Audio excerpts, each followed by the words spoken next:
ধন্যবাদ। শ্রী শ্রী নিতাই গৌর গোপাল সেবা আশ্রমের পক্ষ থেকে সবাইকে শুভেচ্ছা অভিনন্দন। আমরা নিজেরাও পূজা দেখি, অন্যদেরকে পূজা দেখার সহযোগিতা করি। একটু বেরোয় গেলে ভালো হয় ভাই, সামনে অনেক লোক, সামনে অনেক লোক ভাই, তাহলে বন্ধ করে দেব।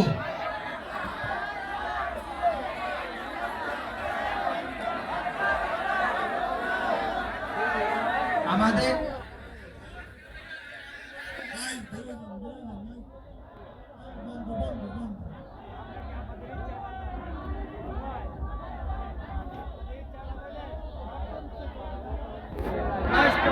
ভাই একটা ডিজে গান বাজান না ভাই, একটা একটা